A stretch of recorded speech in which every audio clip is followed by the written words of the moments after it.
Bismillahirrahmanirrahim. Assalamualaikum warahmatullahi wabarakatuh. Waalaikumsalam warahmatullahi wabarakatuh. A'udzubillahi minasyaitonir rajim. Bismillahirrahmanirrahim. Innallaha wa malaikatahu yusholluna 'alan nabi. Ya ayyuhalladzina amanu shallu 'alaihi wa sallimu taslima.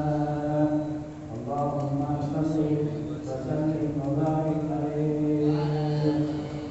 Allahumma shalli ala sayyidina Muhammadin tibil qulubi wa nawaiha wa afiyatihil abdani wa shifaiha wa nuril absari wa anbiya'iha wa ala alihi wa sahbihi wa sallim.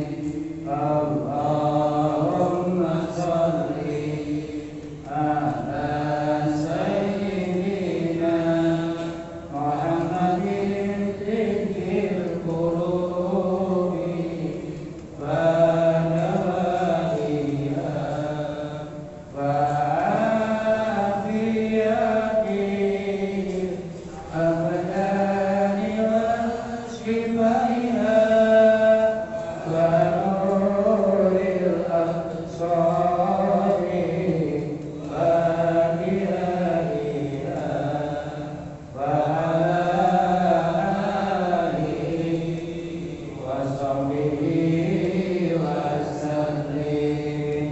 Allahumma shalli ala sayyidina Muhammadin tibbil qulubi wa nawaiha wa afiyatihil abdani wa shifaiha wa nuril absari wa anbiya'iha wa ala alihi wa sahbihi wa sallim. Allahumma shalli wa sallim wa barik alaihi.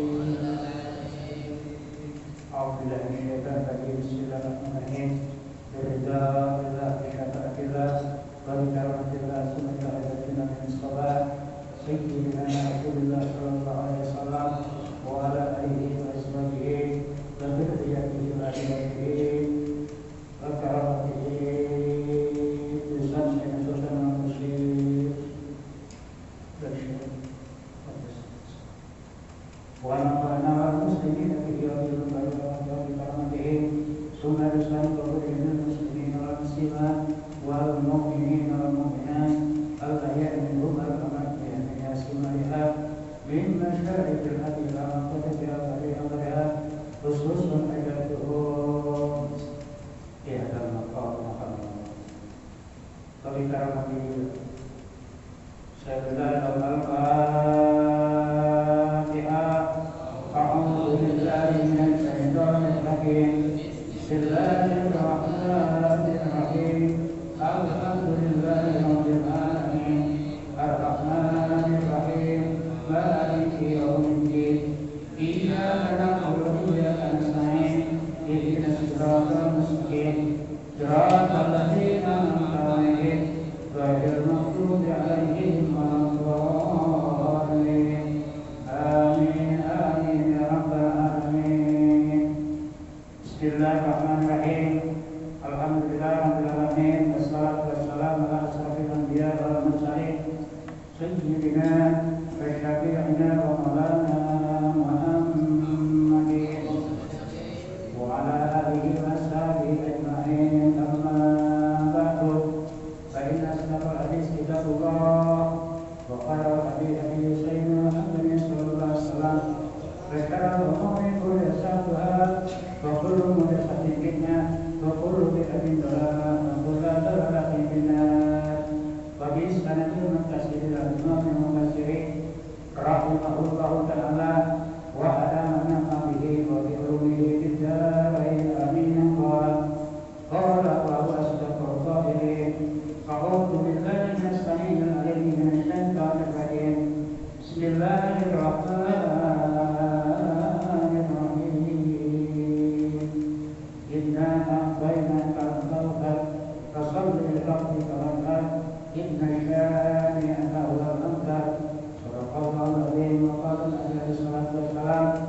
baginda Nabi Muhammad sallallahu alaihi wasallam. Semoga ayat saya kata Nabi kita Muhammad sallallahu alaihi wasallam setelah membaca bismillah alhamdulillah salawat dan salam kehadiran dengan kita baginda Rasulullah sallallahu alaihi wasallam. Terima kasih pada seluruh jajaran pengurus Masjid Jami'illah. Mudah-mudahan beliau semua berikan kesehatan, berikan kekuatan dalam rangka melaksanakan perintah dan kewajiban dari Allah Subhanahu wa taala. Bapak yang hadir, kaum muslimin muslimat, para asatidz, para ulama, para penjajah, mudah-mudahan kita semua dalam lindungan serta naungan Allah Subhanahu wa taala.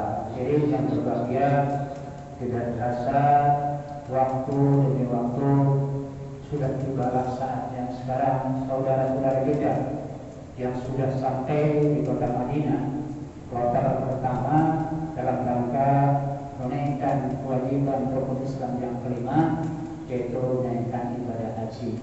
Kita doakan mudah-mudahan yang sudah sampai maupun yang akan berangkat, Allah berikan kesehatan, Allah berikan kekuatan, Allah berikan kemudahan dan bisa melaksanakan kewajiban dan sunnah-sunnah daripada pelaksanaan ibadah haji, dan mudah-mudahan nanti kembali ke tanah air bisa membawa predikat di hadapan Allah Subhanahu wa taala, yaitu haji yang mabrur. Jadi haji yang mabrur tidak ada lain, haji mabrur laisa lahu jazaan ilal jannah. Jadi pahala bagi hamba-hamba Allah yang menaikkan ibadah haji tidak ada pahala melainkan surga Allah Subhanahu. Amin Allahumma. Kita yang belum berangkat maupun yang sudah, mudah-mudahan segera dipanggil oleh Allah, karena namanya Madinah maupun Makkah Al-Mukarramah itu bukan punya siapa-siapa, hanya milik Allah Subhanahu wa taala. Mudah-mudahan segera dipanggil itu semuanya. Amin ya rabbal bisa menaikkan ibadah haji. Sebagaimana kita maklumi bersama, sering kita dengarkan lantunan-lantunan kalam dari Rabbi Azza di dalam surat Al-Kautsar. Allah berfirman, A'udzu billahi minasy syaithanir rajim. Bismillahirrahmanirrahim. Inna a'tainaka al-kautsar fasalli li rabbika wanhar. Inna syani'aka huwal abtar. Shadaqallahul adzim. Wallahu a'lam bishawab. Kata Allah, sesungguhnya kami telah memberikan kepadamu berbagai macam nikmat, nikmat yang amat sangat banyak. Alhamdulillah. Perintah Allah hanya dua di dalam firman-Nya, kata Allah, fasalli, maka dipersilahkan lakukan sholat yang baik, sholat yang benar, ikutin syarat dan rukunnya sholat. Wanhar, dan nanti kalau sudah sampai saatnya diperkenankan untuk memotong hewan kurban. Telah diabadikan oleh Nabi Allah Ibrahim alaihi salam pada saat itu, sebelum beliau memohon doa kehadirat Allah Subhanahu wa taala, beliau berkunjung atau bertamu kemana? Kehadirat Allah Subhanahu wa taala. Di dalam firman-Nya, "Qala inni dhahibun ila rabbil syayatin." Sesungguhnya aku pernah menghadap Sang Pencipta Allah Subhanahu wa taala. Apa dasarnya? Di dalam sebuah riwayat disampaikan oleh Nabi Allah Ibrahim alaihissalam setelah beliau mendapatkan sesuatu yang amat sangat jarang terjadi baik pada para nabi, para rasul dan para hamba-hambanya. Beliau selama berumah tangga selama 80 tahun konon, ceritanya beliau sempat berprestasi atau pembahasannya sempat putus asa. Nah, setelah beliau berkunjung menghadap Sang Pencipta Allah Subhanahu wa taala, dia sudah sampaikan di dalam firman-Nya, Bismillahirrahmanirrahim. Rabbi habli minas shalihin. Shadaqallahul adzim. Insyaallah Bapak yang menghafalkan firman Allah, kita mendapat 2 kali lipat pahala. Alhamdulillah. Kita mendapatkan pahala mendengarkan firman Allah. Kemudian yang kedua, kita mengaminkan, menghafalkan. Mudah-mudahan doa beliau khususnya Nabi Allah Ibrahim dan juga doa kita semuanya dikabulkan oleh Allah Subhanahu. Apa kata Nabi Allah Ibrahim? Rabbi habli minas shalihin. Ya Allah, ya Tuhan, berikanlah kami keturunan dari orang-orang yang soleh dan saleh. Setelah diabadikan oleh Nabi Allah Ibrahim pada saat berada di Bukit Sofa dan Bukit Marwah, yang konon jarak di antara Bukit Sofa dan Bukit Marwah yang sekarang akan dilakukan oleh calon-calon jemaah haji maupun yang sudah dilakukan oleh para hujan yang telah lalu, kemudian yang dilakukan oleh saudara-saudara kita yang umroh setiap bulan, dia mengadakan sa'i. Sa'i itu berjalan dari Bukit Sofa ke Bukit Marwah yang jaraknya wallahu a'lam lebih dari kurang lebih 400 meter, 7 kali putaran, bolak-balik. Subhanallah, ternyata pada saat itu Siti Hajar alaihissalam, istri yang kedua, dalam keadaan menantu, beliau berada dekat Ka'bah. Kayaknya yang namanya ada Hajar Aswad. Hajar itu batu, Aswad itu yang hitam. Subhanallah, aslinya Hajar Aswad.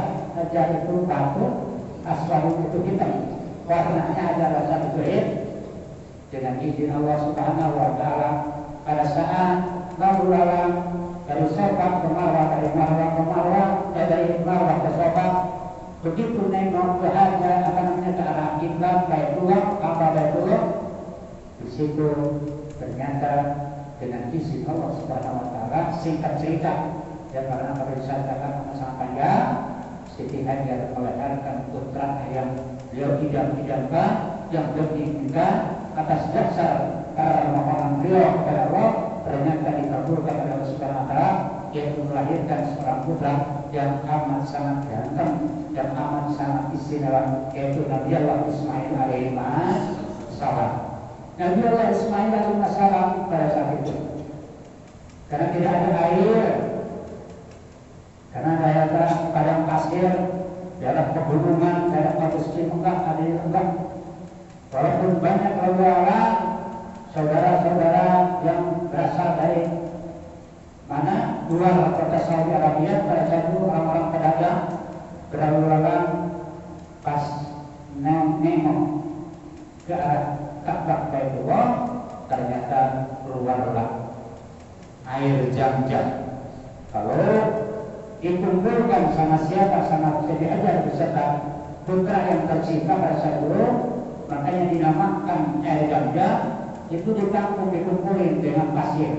Zam-Zam artinya kumpulnya dipendung secara perantau. Itulah hikayat atau cerita singkat ya, Allah alam betul orang itu diabadikan di dalam Al-Quran Al-Karim dan juga diabadikan di hadis Nabi kita Muhammad Sallallahu Alaihi. Percaya atau tidak, kita kembali kepada Allah Subhanahu wa taala yang sampai sekarang sudah beribu-ribu tahun dengan izin Allah, Masya Allah, tidak pernah surut, dan barokahnya bisa untuk di seluruh dunia, dan juga barokahnya amat sangat istimewa. Alhamdulillah. Nah, dengan demikian mari kita bersama-sama kita sambut, kita rayakan, kita agungkan bulan yang akan datang, yaitu bulan Dzulhijjah. Sekarang sudah memasuki Dzulqa'dah ya, Dzulqa'dah. Kalau bahasa kita bulan Adil. Cuman kalau orang Saudi Arabia ya mungkin bengong Nah, huwa hafid kagak bakalan apakah itu namanya hafid, makanya dinamai bahasa Islamnya yaitu Dzulqa'dah, yaitu bulan hafid. Subhanallah, ini bulan yang amat sangat istimewa, bulan yang amat sangat makbul. Nanti kita songsong, kita jemput dari sekarang, mudah-mudahan dengan izin Allah kita yang belum berangkat, insya Allah nanti Allah memberikan rezeki kepada kita dan kita dipanggil oleh Allah Subhanahu wa Ta'ala. Ya, walaupun tidak haji, ya kita bisa melaksanakan umrah karena berdasarkan firman Allah, Bismillahirrahmanirrahim, wa atimmul hajja wal umrata, dan kata Allah, sempurnakanlah ibadah haji dan umrahmu hanya semata-mata karena insan. Subhanallah, untuk menyempurnakan rukun Islam yang kelima ini, yang berbahagia, rahimahullah kedua, sekilas renungan kalbu, mudah-mudahan bisa menambah semangat dalam gairah yang belum, yang kita banyak-banyak berdoa sebagaimana firman Allah Subhanahu wa Ta'ala, kalau kita selalu berdoa maka pasti akan dikabulkan oleh Allah. Amin ya rabbal alamin. Astajib lakum, mintalah kamu kepadaku, berdoalah kamu sekalian kepadaku, niscaya apapun hajat kita, apapun permohonan kita pasti akan dikabulkan. Amin Allahumma.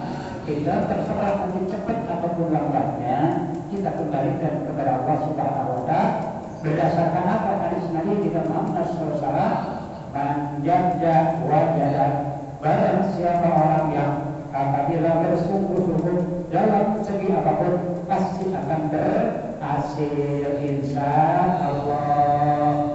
Hadirin yang berbahagia, mari kita lanjut pada pelajaran kita. Kita sedang mempelajari tentang wajib dan syarat sahnya kita melaksanakan sholat berjamaah. Kemarin tidak disampaikan sama saya jumlahnya ada berapa, bahwasanya tata cara sholat berjamaah itu ada 9 ya. Mari kita ulang kembali, jelaskan kembali biar supaya pada saat kita melaksanakan sholat berjamaah kita mendapat pahala yang kita harapkan bersama, yaitu setiap rakaat kita mendapatkan 27 derajat bisa.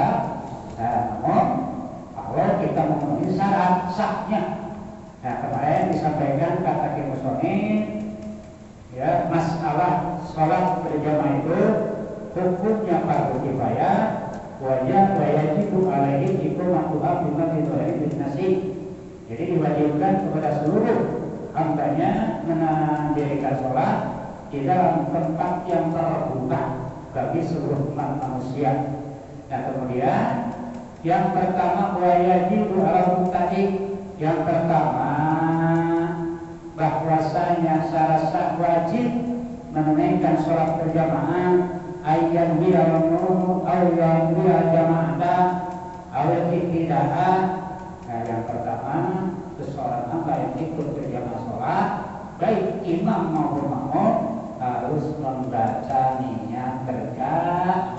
Gimana? Ya maaf, ini bukan ngajari, bukan ulang-ulang ya, karena ada yang lupa, dan supaya ibadah kita mendapatkan pahala dari Allah Subhanahu wa Ta'ala. Jadi usolli pada maghrib atau sholat yang lainnya, pada asri atau pada isya, pada subuh, pada zuhur, usolli pada zuhri misalkan arba'an raka'atin mustaqbilan ada makmuman. Kalau kita jadi makmum, kalau kita jadi imaman Allahu Akbar. Yang pertama ayyan wiyah jama'ata al-ibtida'a. Ya, jadi yang pertama harus membacanya. Kemudian wa ayyakama al imami. Yang kedua harus mengetahui apa ayyakama al imami, harus mengetahui gerak langkah apa yang dikerjakan, apa yang diperbuat oleh sang imam. Jadi yang namanya makmum harus banyak bersabar. bertawakal kepada Allah Subhanahu wa Ta'ala, karena satu poinnya di dalam sholat diabadikan oleh Allah Subhanahu wa Ta'ala pada saat dari dalam surat Al-An'am ayat 162. Bismillahirrahmanirrahim. Inna sholati wa nusuki wa mahyaya wa mamati lillahi rabbil alamin. Shadaqallahul adzim. Ya Allah, kita itu sholat dan ibadah-ibadah yang lainnya tidak ada tujuan apa. Inna sholati, sungguhnya sholat saya, wa nusuki dan ibadah saya, termasuk ibadah sholat dan ibadah-ibadah yang lainnya, wa mahyaya dan hidup saya, selama hidup-hidupnya, wa mamati dan kematian saya, berapa. Kata Allah, lillahi rabbil alamin, hanya semata-mata hanya karena tidak ada tujuan sholat biar supaya dianggap rajin, tidak istiqomah, tidak ada. Bahkan pahala kita tidak dapat, gugur semuanya kalau ada niatan, ada embel-embelnya. Jadi kata Allah yang diberikan, inna sholati wa nusuki wa mahyaya wa mamati lillahi rabbil alamin.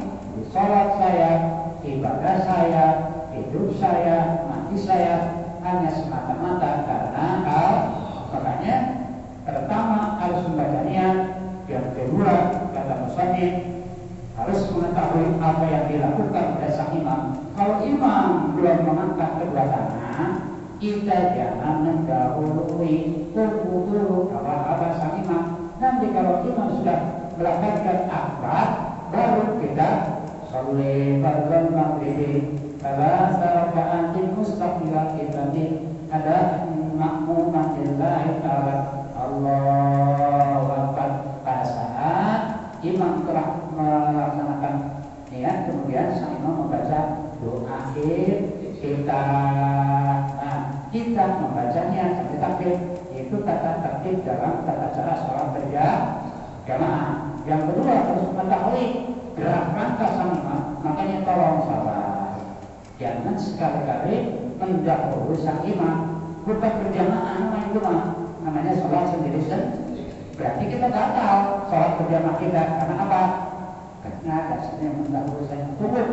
Berarti nanti pada saat imam membaca surat Al-Fatihah, kita baca iktidal. Jadi selesai, ya, selesai baca iktidal, terus baca surat Al-Fatihah.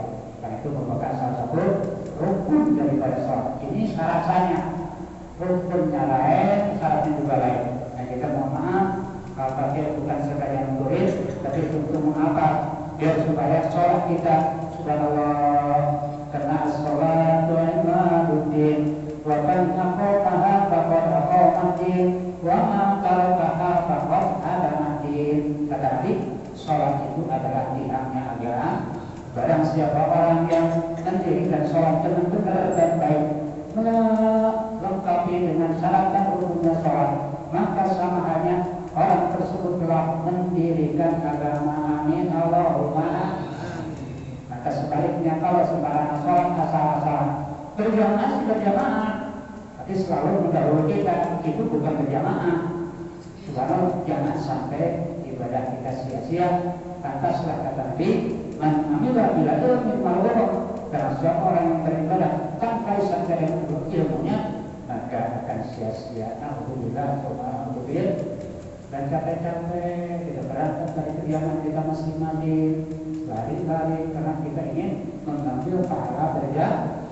Pada saat sampai di tempat sholat, malah imam takbir, misalkan, walaupun tidak pernah terjadi, kita takbir duluan, imam belum ruku, kita beruku duluan, imam belum iktidal, kita udah duluan.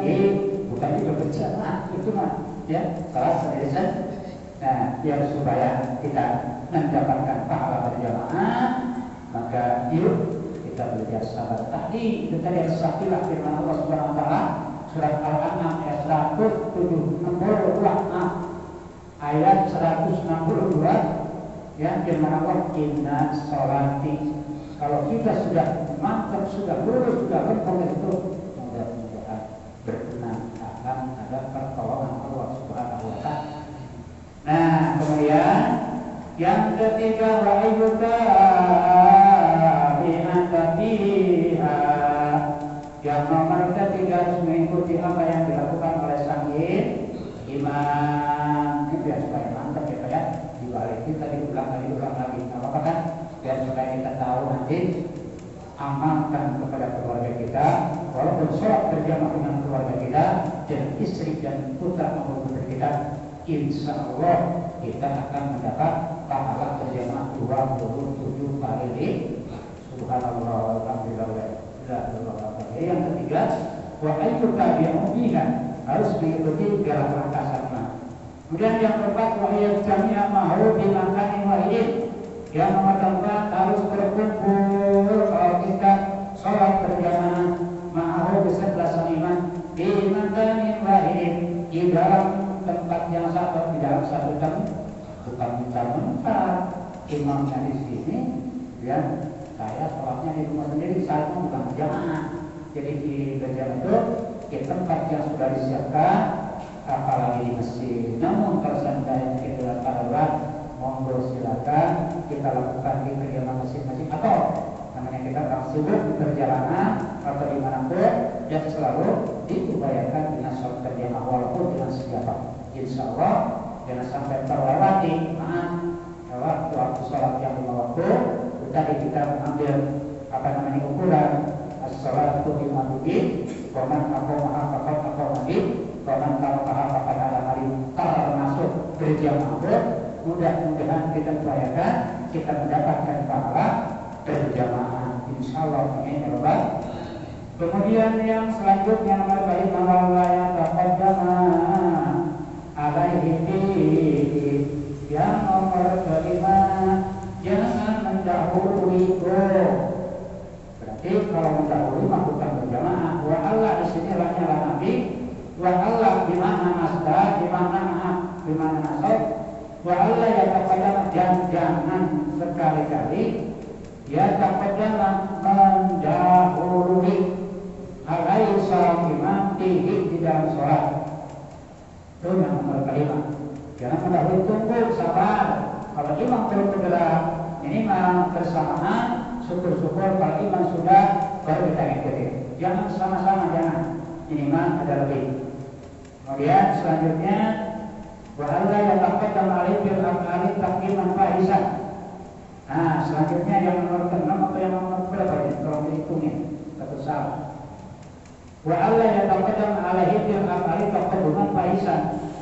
Dan jangan sekali-kali mendahului dalam pekerjaan sang imam, taqaddum fahisan, mendahului dengan pekerjaan yang buruk. Misalkan ya, imam bacaannya belum selesai, kemudian kita sudah mendahului ya dengan bacaan yang bukan bacaannya, ya, walaupun tidak pernah terjadi. Ini hanya sekedar pemberitahuan agar supaya sholat itu hati-hati, karena Allah berpesan di dalam firman-Nya, hafizu ala sholat wa sholatil wusta. Jagalah sholatmu, pelihara sholatmu, dalam artian dari mulai niat sampai selesai kita harus mengikuti jejak langkah sang imam. Jadi Allah yang taqaddam alaihi bil af'ali taqadduman fahisan. Jadi jangan sekali-kali kita mendahului pada saat sholat bil af'ali, pada saat pekerjaan sang imam taqadduman fahisan, mendahului dengan pekerjaan yang buruk. Dan selanjutnya wala yata'akhkhar anhu biha kadzalika. Nah, yang nomor 8, wala yata'akhkhar, jangan sekali-kali kita menunda atau mengakhirkan. Misalkan imam sudah rukuk, kita masih berdiri aja tetap gitu. Sudah nanti nunggu si imam bangun. Jangan begitu rukuk kita ikutin, ya, jangan ditunda. Ya, walaupun hanya sekedar sekejap. Artinya kita harus takdir.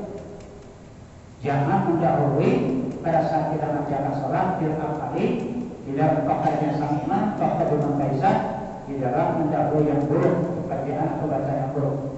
Dan selanjutnya yang nomor ke-8 walayat akhara dan jangan kata yang menggaki pada saat sholat ketika begitu juga apa yang dikatakan di atas tadi. Selanjutnya yang ke-9 la tasihu imamatul unsa illa binisa'in.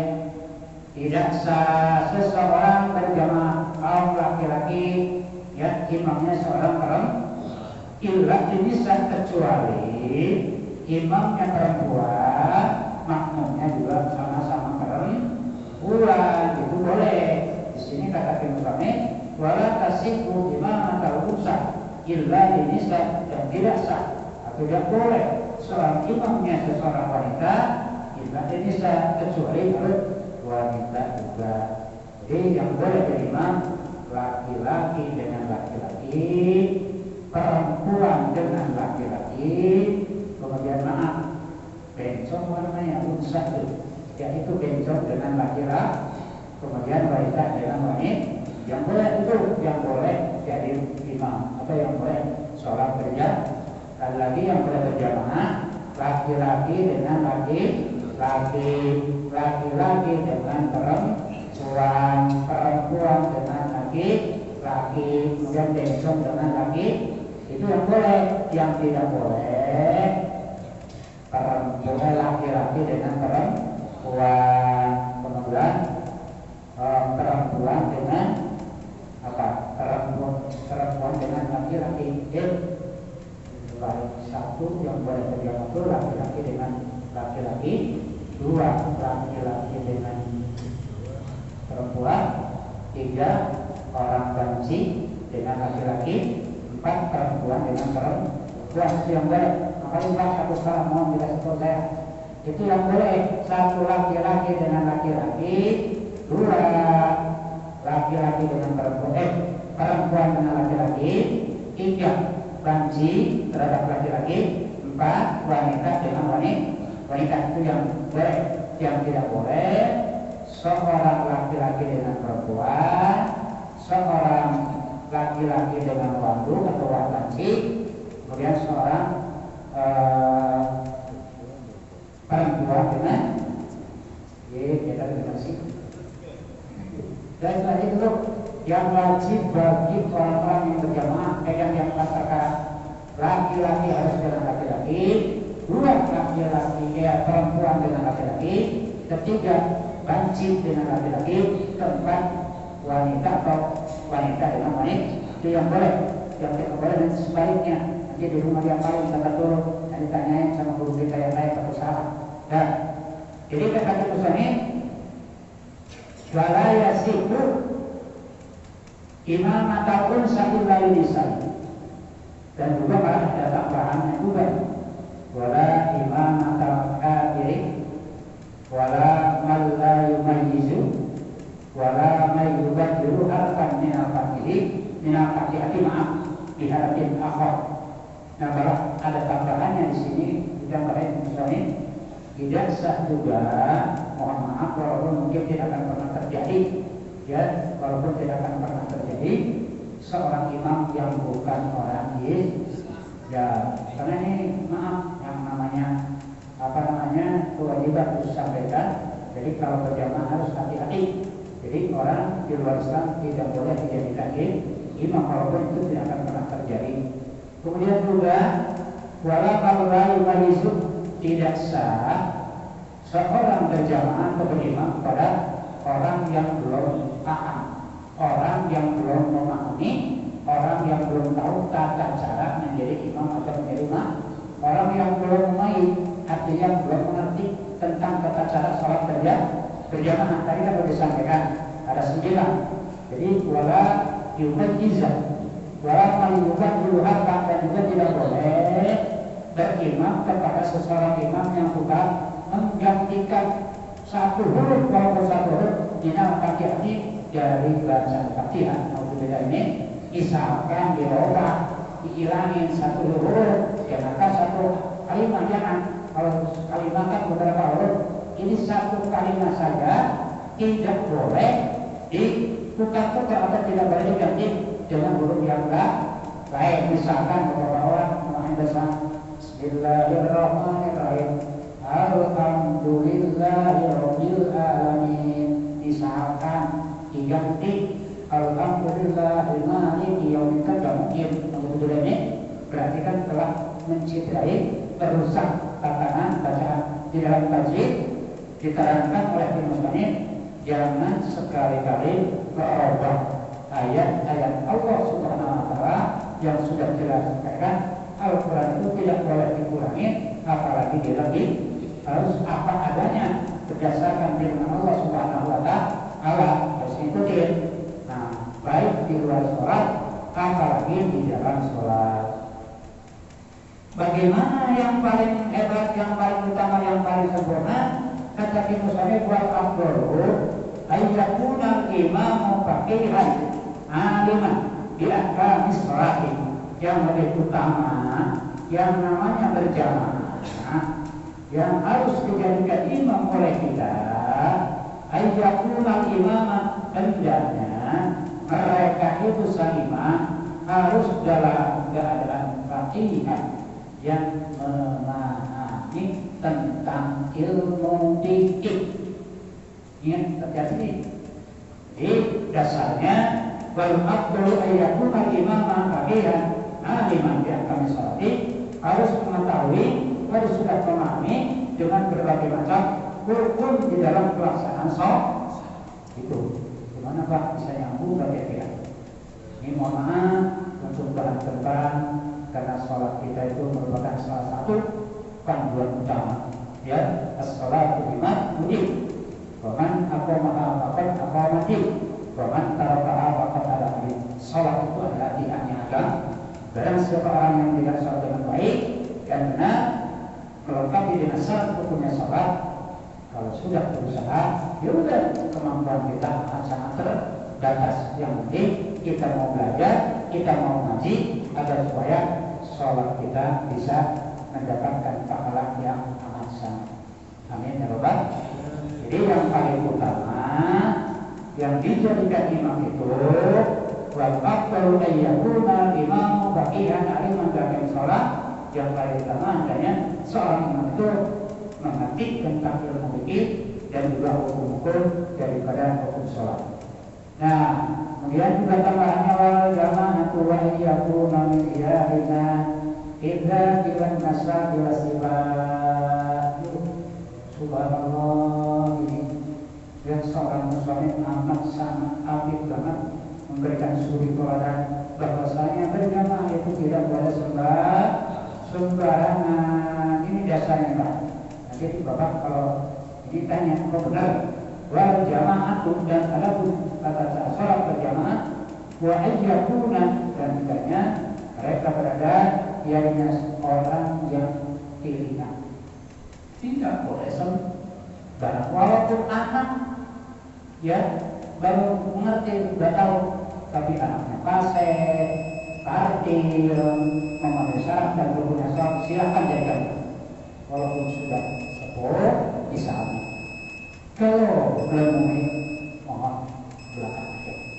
Kasihan sama orang yang banyak di belakang harus mempertanggungjawabkan dunia maupun akhirat. Jangan bangga kalau kita jadiin.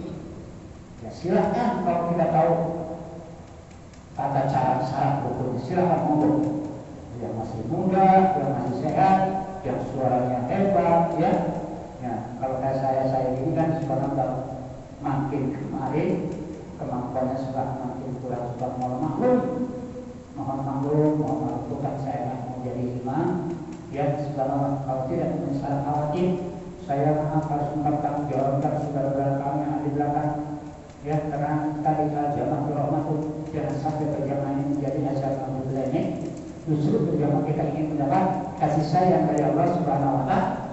Jadi yang terakhir hadirin yang harus dijaga kalau kita memiliki iman, wa ayyakuna hiyarunat idzati, baik dari sifat, tingkah lakunya, tutur katanya, warna sabi dan keturunannya, juga berdasarkan petunjuk baginda Nabi kita Muhammad SAW.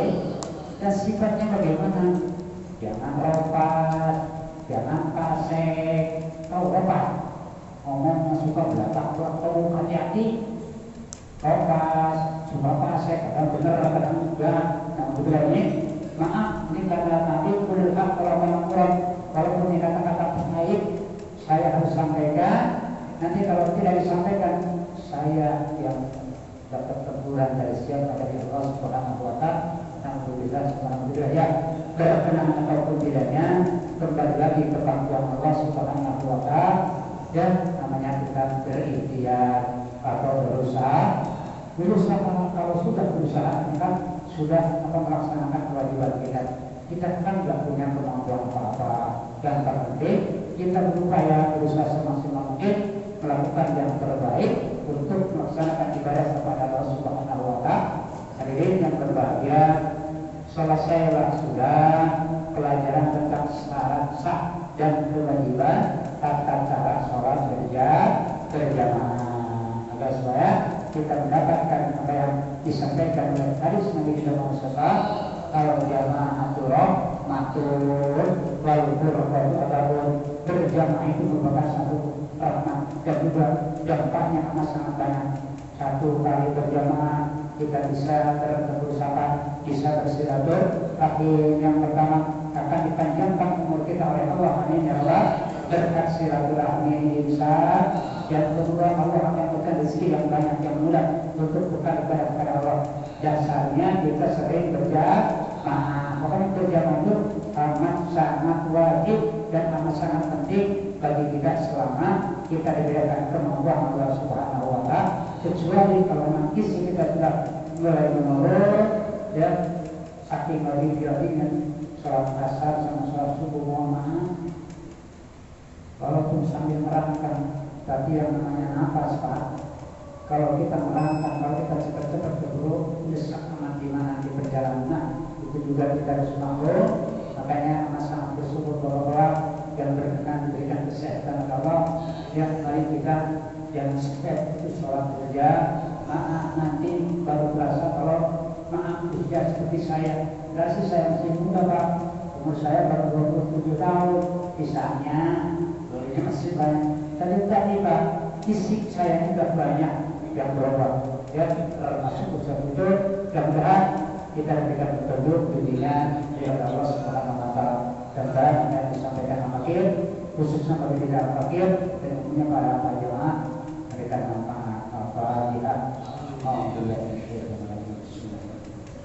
Alhamdulillah alamin arrahmanirrahim maliki yaumiddin. Ya Rabbana nasta'in ihdinas siratal mustaqim siratal ladzina an'amta 'alaihim. Insyaallah seperti itu doa dan besok kita mesti berikan kesempatan adalah pertanyaan akan menerangkan tentang sholat dalam perjalanan. Bagaimana caranya? Yuk kita ikuti. Mudah-mudahan al-fakir khususnya bapak-bapak diberikan kesempatan oleh Allah bisa untuk pelajaran ini. Tadi kita berdoa, mudah-mudahan kita dikabul oleh Allah Subhanahu wa taala. Allahumma hdina fiman hadait, wa hdina fiman amait, wa tawallana fiman tawallait, wa barik lana fiman amait, wa qina bi rahmatika syarra ma qadait. Allahumma hdina ihdinas siratal mustaqim, siratal ladzina an'amta 'alaihim, ghairil maghdubi 'alaihim waladdallin. Rabbana atina fid dunya hasanah wa fil akhirati hasanah wa qina adzabannar. Walhamdulillahirabbil alamin. Kurang dan lebih kami mohon maaf. Wallahu a'lam bishawab. Allahumma kita baik. Assalamualaikum warahmatullahi